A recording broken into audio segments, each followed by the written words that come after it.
Jadi Bapak Ibu sekalian, memang kalau kita lihat masalah Palestina ini adalah masalah yang sangat unik. Kenapa masalah yang sangat unik? Karena ini seolah-olah seperti sebuah pertunjukan layar kaca terpanjang yang mungkin pernah kita lihat. Beberapa di antara kita atau mungkin banyak di antara kita mungkin masih ingat ketika mereka SD, mereka sudah dengar masalah tentang Palestina. Ketika mereka SMP, mereka dengar masalah tentang Palestina. Sampai sekarang ketika kita sudah bekerja, kita sudah punya anak, kita masih dengar masalah tentang Palestina. Seolah-olah masalah ini tidak selesai-selesai.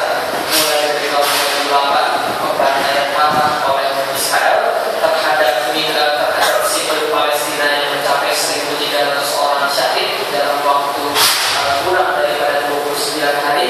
Tahun 2009 dipertontonkan lagi, 2010 juga tentang insiden Freedom Flotilla ketika bantuan kemanusiaan yang mau pergi ke Gaza itu pun ditembak oleh militer Israel, dan termasuk 2011 tidak terlalu terlihat di media, dan juga 2012 yang baru saja kita lihat beberapa orang meninggal kemudian karena invasi daripada militer Israel.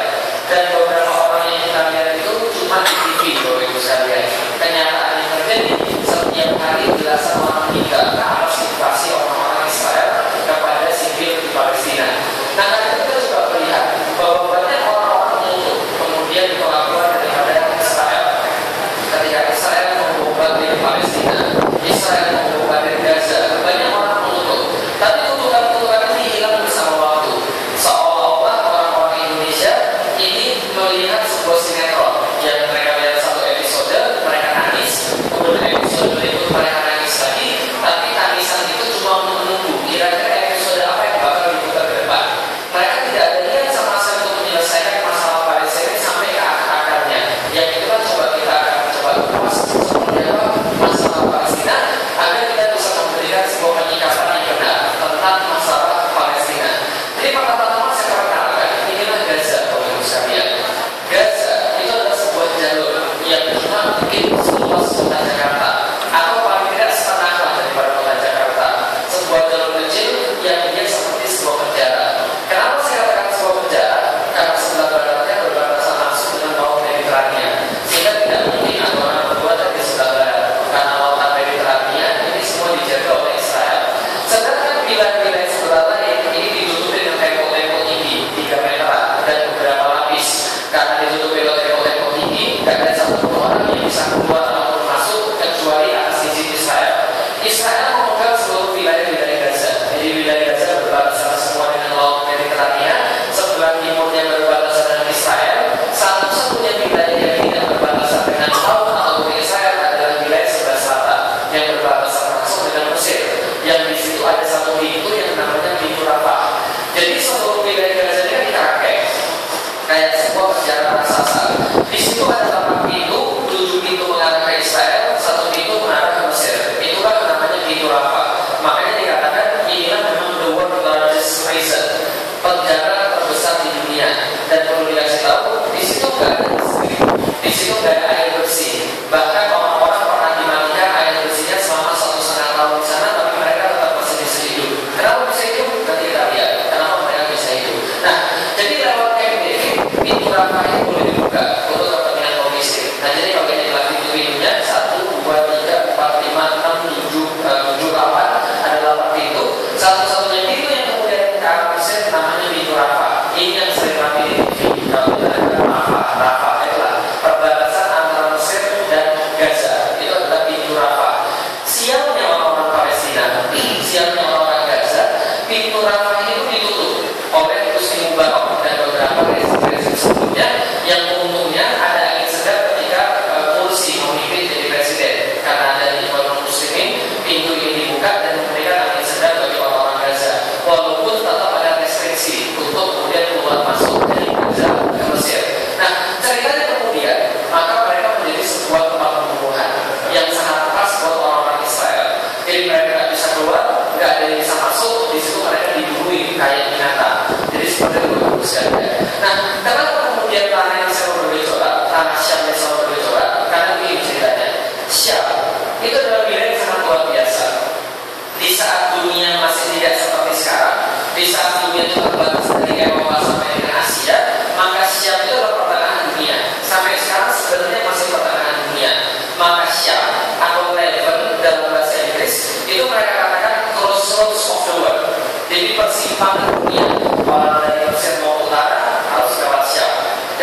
Isa alaihissalam. Dan mereka katakan tidak hanya tempat mati dan meninggal, tapi tempat Yesus dikhianati oleh Yudas Iskariot itu juga terjadi di sana. Tempat adanya salib suci yang untuk menyalib Yesus itu pun juga ada di sana. Sehingga mereka menjadikan ini tempat yang suci. Namanya adalah Erekel, satu lagi mungkin Golgota, tempat penyaliban Yesus. Bagi orang Yahudi lebih historis lagi. Bagi mereka inilah yang disebut dengan Promised Land, tanah terjanji.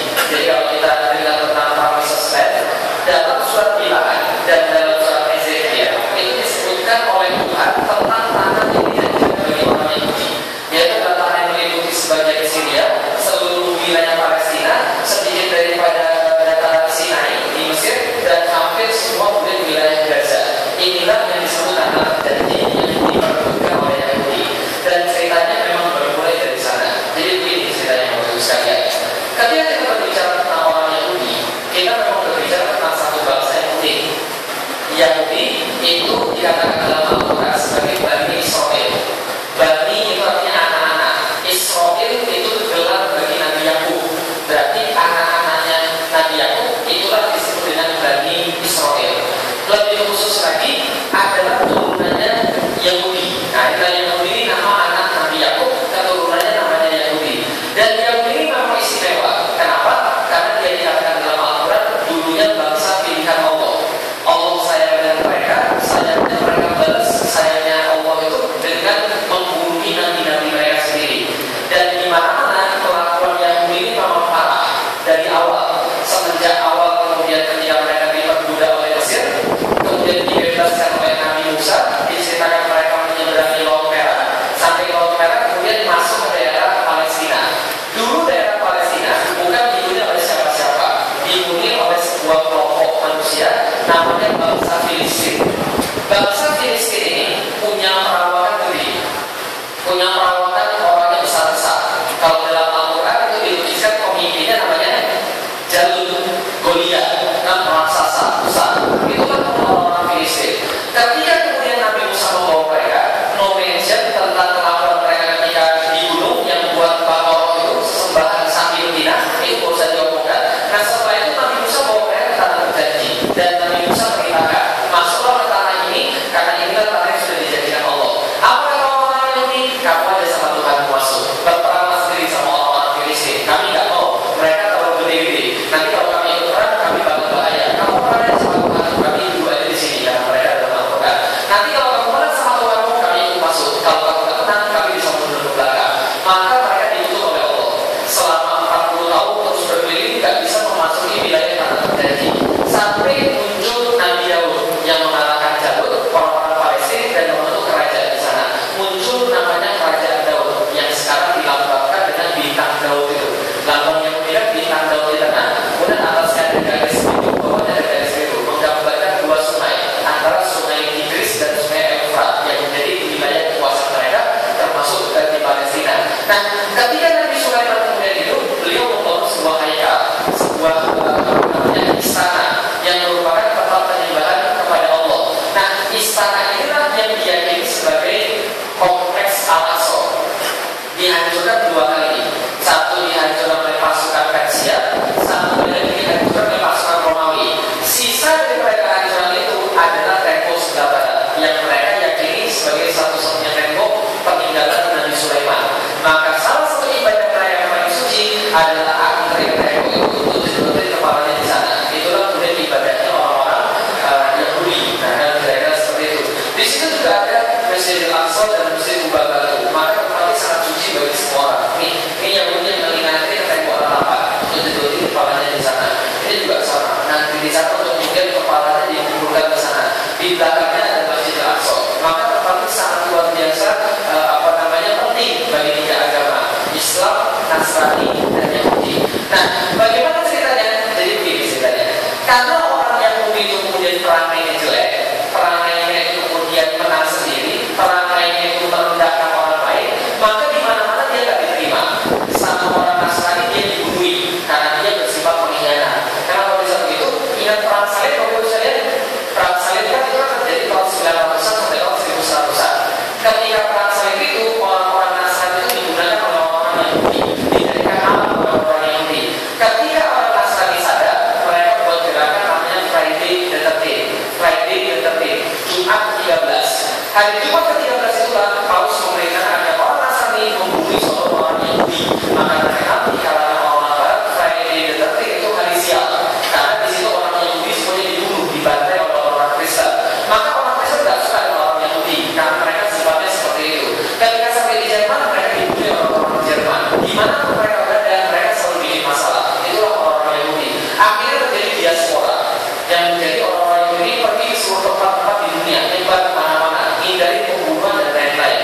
Khilafah Islam yang pada waktu itu adalah seluruh kaum muslimin yang bersatu dalam satu kepemimpinan mau menerima orang Yahudi karena menghormati mereka sebagai manusia. Maka mereka beberapa yang sebagai besar bermukim di Khilafah Utsmani pada saat itu.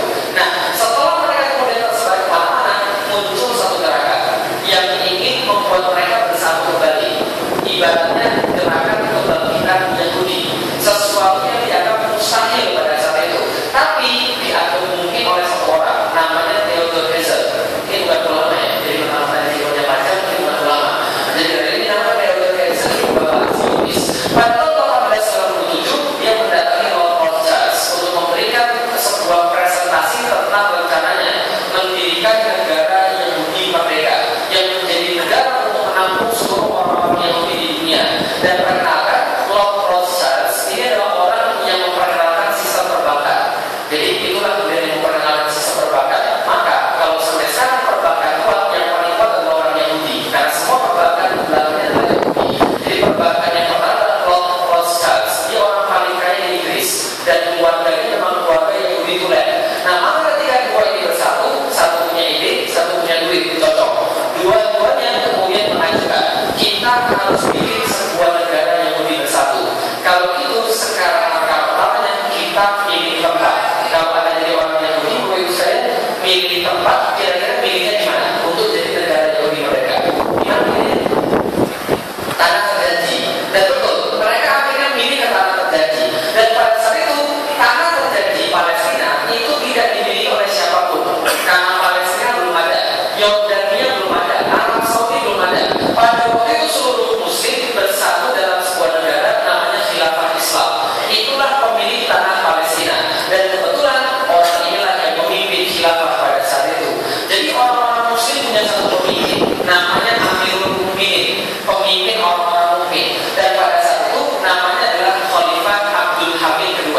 Khalifah Abdul Hamid II yang kemudian memimpin kaum muslimin. Didatangilah oleh Theodor Herzl kepada Khalifah Abdul Hamid tadi dan memberikan sebuah proposal untuk mendirikan negara yang lebih merdeka dengan cara membeli tanah Palestina. Apa yang dia tawarkan? Ini yang dia tawarkan. Ketika dia tawarkan, Abdul Hamid berkata, tanah ini bukan milik saya, tapi milik umat saya. Jadi tidak usah dibeli karena ini milik umat saya. Mau tinggal silakan, tapi kalau dibeli enggak, karena ini tanah umat muslim. Tahun 1897 dia ditolak oleh Khalifah Abdul Hamid II. Tapi tidak putus asa sampai di situ. 5 tahun lagi dia datang lagi, dan pada saat itu khilafah lagi lemah-lemahnya, utangnya banyak, negaranya kacau, muslimnya sudah mulai terpecah belah karena orang-orang Inggris. Maka negara yang kacau ini dimanfaatkan oleh Theodor Herzl. Dia tawarkan kepada Khalifah 150 juta pound sterling.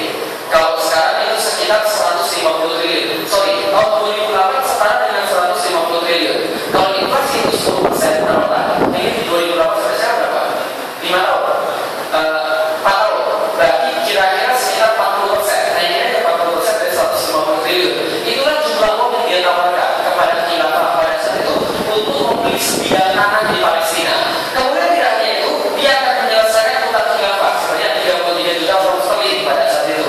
Membuatkan kapal ini buat khilafah, memberi pinjaman 3 juta pound sterling dan membangun Universitas Utsmaniyah di seluruh negeri-negeri Muslim.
Utsmaniyah atau Khilafah Utsmaniyah pasca kekalahan mereka tahun 1917. Inilah yang merupakan perjanjian sertifikat.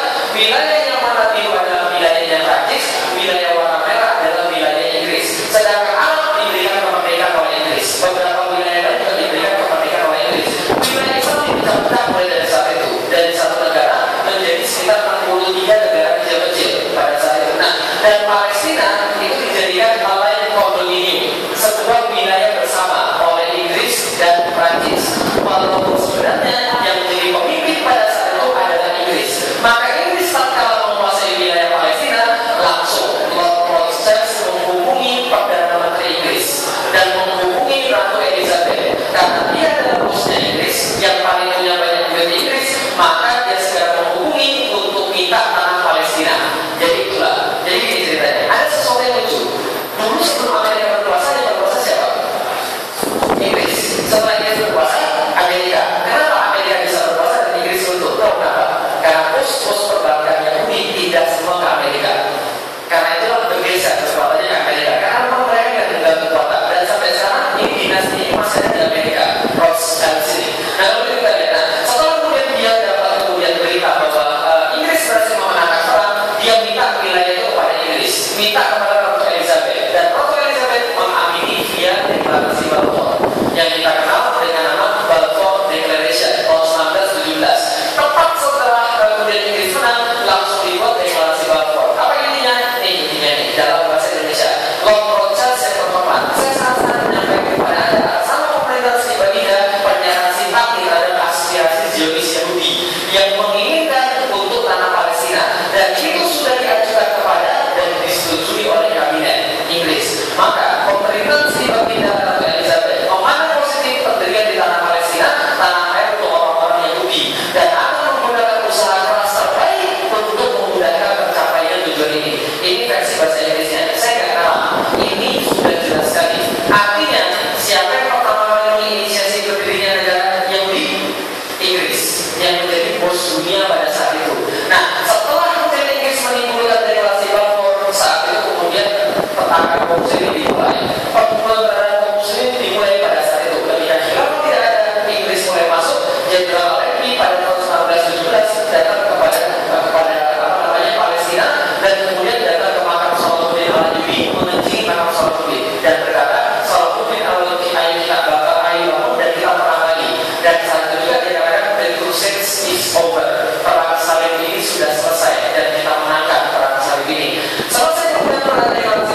Muslim di Palestina, muncul gerakan Intifado, gerakan perlawanan terhadap orang-orang Israel, dan gerakan Intifado itu meluas sampai ke seluruh dunia, sampai seluruh dunia memandang ada yang salah dengan orang-orang di Palestina. Apa yang mereka anggap? Coba bayangin, nih Israel itu cuma segini doang.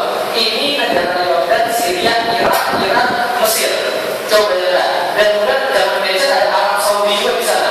Mereka katakan, negara-negara Muslim sebanyak itu masa kalah orang Israel? Masa Anda tidak berbuat apa-apa? Maka karena didesak oleh umat Muslim sedunia, orang-orang Arab bersatu, negara-negara bersatu, mengumumkan perang terhadap Israel. Kayaknya hebat, padahal ini cuma perang rekayasa. Karena Anda tahu, Inggris dan Amerika itu membackup seluruh negara-negara Arab. Ketika terjadi perang rekayasa, 5 kali perang, 5 kali gabungan pasukan ini kalah. Masuk akal nggak kayak gini? Masuk akal nggak kira-kira? Karena mereka nggak masuk akal.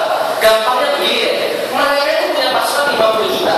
50 juta pasukan itu nggak usah ngapa-ngapain pergi di Israel, nggak usah perang di sana, cukup kencing bareng-bareng aja di Israel terbunuh, kan gitu. Tapi ternyata kalah mereka bayangin. Lalu kan bisa kalah pengkhianatan penguasa-penguasa. Jamal Abdul Nasser mengkhianati perjuangan Ikhwanul Muslimin dan beberapa gerakan-gerakan Muslim yang lain. Nih, Hussein Talal, Abdullah Talal, bapaknya bekerja sama dengan Jimmy Carter untuk membantai kaum Muslimin dan supaya pasukan gabungan ini kalah. Salah satunya itu terjadi drama yang sangat luar biasa. Ketika perang 6 hari, ketika pasukan sudah head to head dan itu sudah dipastikan pasukan kita yang menang, pasukan Muslim yang menang, seluruh kemudian orang-orang Ikhwanul Muslimin sudah di depan, gerakan-gerakan yang lain juga sudah di depan, dan teknik tempur sudah disiapkan, pesawat-pesawat sudah disiapkan untuk membalik saya. Tiba-tiba pas mau perang langsung tembok. Nah, kenapa tembok? Karena orang-orang Mesir bilang tembok. Pemimpin pada saat itu Jamal Abdul Nasser bilang tembok. Kenapa terjadi? Ketika tembok, Jamal Abdul Nasser ternyata sudah berkoordinasi dengan Jimmy Carter, dan Jimmy Carter segera perintahkan Israel untuk serang seluruh pasukan Muslim, habis semua kapal-kapal itu seperti tanpa seperti terbang. Ini yang terjadi. Pengkhianatan besar-besar. Kalau tidak bahas, kalau nggak percaya, dia cari di Google, coba cari di internet, coba cari di mana, jangan percaya kata saya. Tapi ini adalah sebuah kenyataan. Pasukan gabungan kalah total. Setelah pasukan gabungan kalah total, ini kondisi yang terjadi di Palestina. Coba lihat. Ini dilihat tahun 1946 sebelum PBB mengumumkan berdirinya negara Israel. Ketika hasil dari PBB mandat Palestina tadi, muncul orang-orang pemukiman Yahudi di Palestina.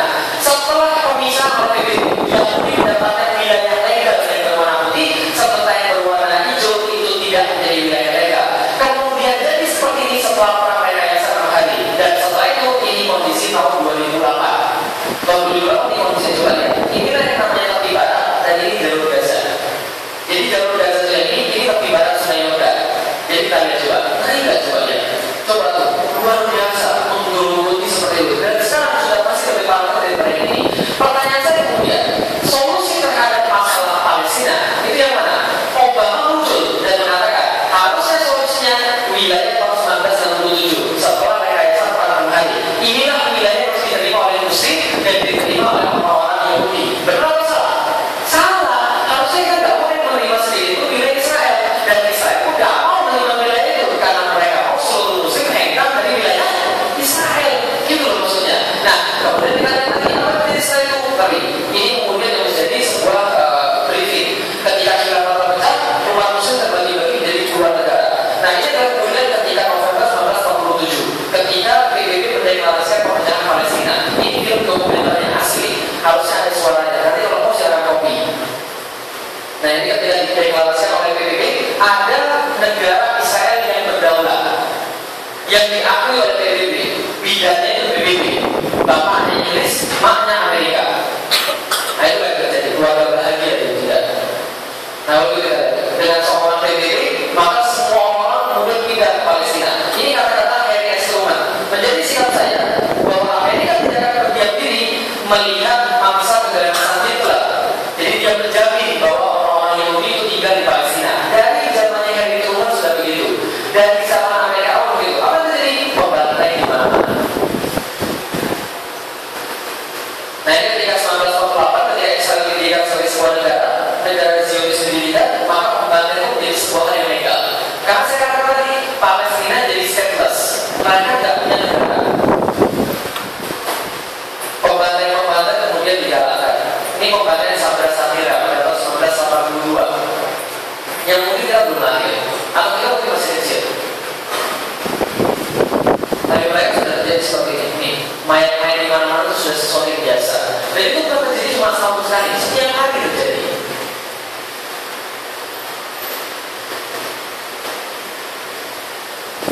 Ini beberapa mayat-mayat yang terkena senjata kimia. PBB sudah memban senjata kimia untuk digunakan, tapi Israel mau menggunakan senjata kimia dan PBB tidak bisa berbuat apa-apa. Yang ngasih senjata kimia siapa? Amerika. Mau mendapat Nobel perdamaian.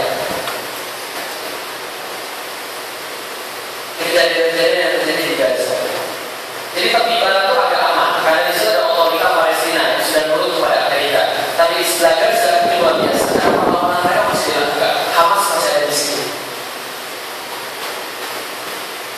Ini adalah seorang anak yang terkena senjata kimia.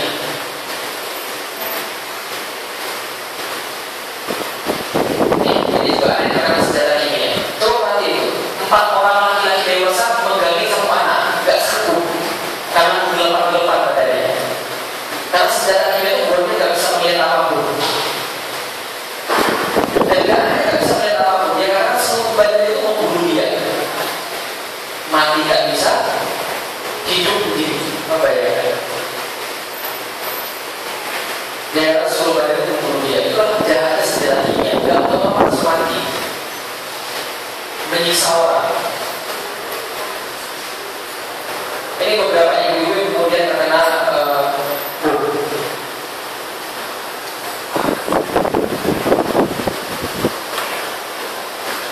jadi seorang ibu yang bertanya, Aina anta, di mana kalian semua?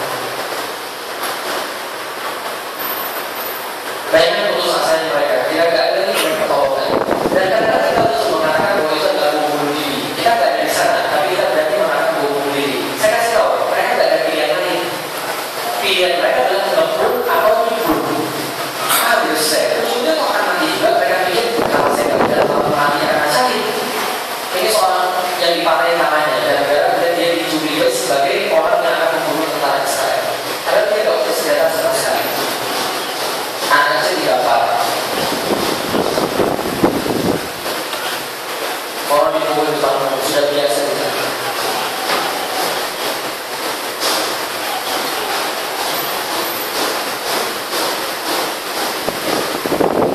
Bayi pada 11 bulan dirudal. Bayi bisa pada dirudal 11 bulan. Neraka aja dulu. Orang tua dihajar juga.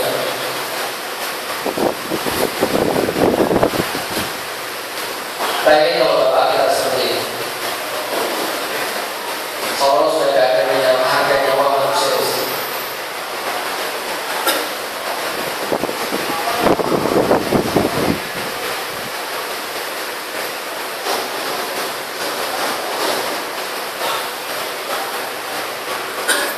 Ini sebuah cerita tentang Abu Muhammad yang dia terjebak dalam pertempuran. Dia sama anaknya masih hidup, dia sudah bilang kami tidak bersenjata, tapi hebat juga. Tembak pertama kan anaknya mati di tempat. Bapaknya stres, sudah mengatakan kami tidak bersenjata. Kesempatan selanjutnya bapaknya hebat juga.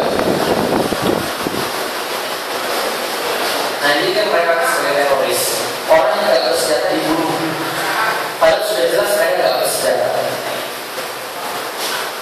Kalau itu tidak berusaha. Nah, pembantai seperti kapan kemudian baru bisa berakhir? Mau sampai kapan? Pembantai yang dipembantai di depan mata kita. Jadi sebuah episode yang nggak habis-habis baru sekalian. Pembantai tahun 2009, itu tidak ada seorang. Setengahnya anak-anak dan wanita baru sekalian. Setengahnya anak-anak dan wanita yang nggak mungkin jadi tentara. Dan 70% itu sipil, 30% milisi Hamas dan milisi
seperti sekarang. Apalagi kalau PSB ketika diberi Amerika adalah negara kedua saya. Bukan apa-apa, nggak akan ada.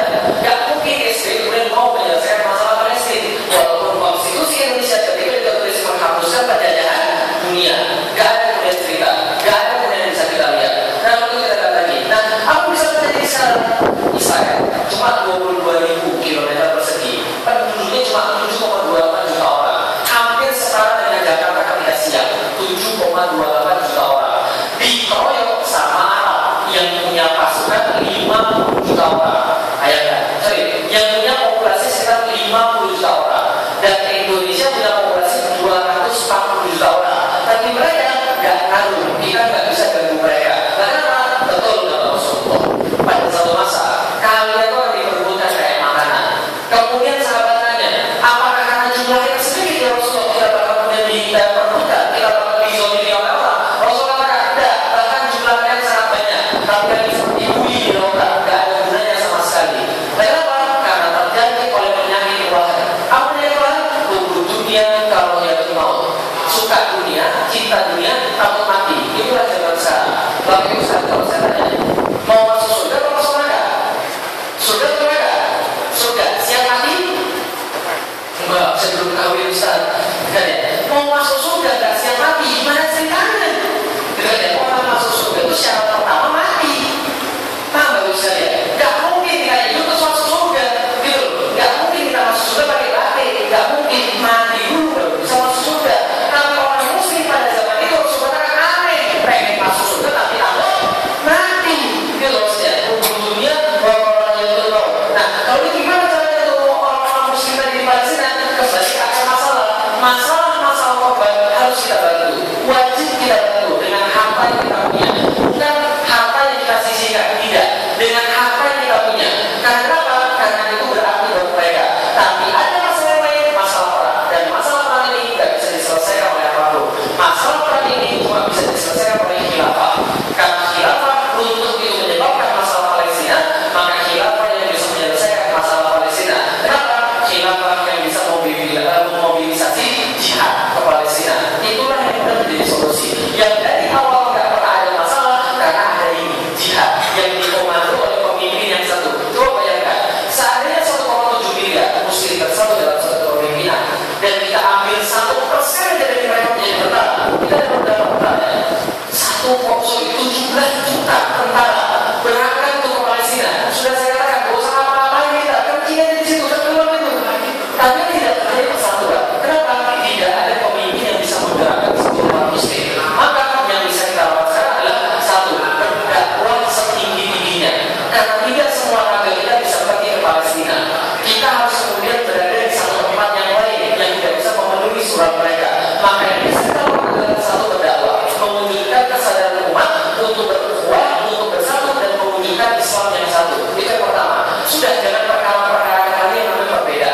Perbedaan itu selalu ada. Yang kita perlukan sekarang persatuan. Itu yang pertama. Yang kedua, yang kemudian tekor adalah kumpulkan dana untuk didonasikan di sana. Di depan ada sorban. Silahkan yang punya dana kumpulkan ke sana, bantu. Walaupun keluarga kita tidak bisa ke sana, minimal harta kita ke sana. Dan harusnya kita merasa malu untuk orang menanyakan orang lain apa kontribusi orang lain ke Gaza. Harusnya kita menutup diri kita sendiri apa kontribusi kita ke Gaza, saudara-saudara kita. Tapi kan di Indonesia masih banyak masalah, banjir, Papua masih banyak masalah. Itu kan orang lain. Itu bukan orang lain itu adalah orang kita sendiri. Dan setiap kewajiban punya amal soleh. Maka jangan kemudian memperhitungkan apapun. Setiap kewajiban harus kita laksanakan, termasuk bantu saudara kita di sana. Maka silakan di depan ada sorban. Di situ juga ada 15 buku Muhammad Al-Fatih yang insya Allah saya juga mengungkapkan untuk dakwah ke sana. Jadi kalau 15 buku saya di sana harganya minimal 50.000, 100% untuk sedekah ke Gaza. Ada yang mau lebih silakan. Dan yang lain yang nggak dapat buku silakan wakafkan harta Anda di sana. Dan kalau yang nggak mau lakuin di sana boleh kemudian dikirimkan lewat rekening. Nanti saya kasih tahu rekeningnya di depan. Rekeningnya sahabat Al-Aqsa. Jadi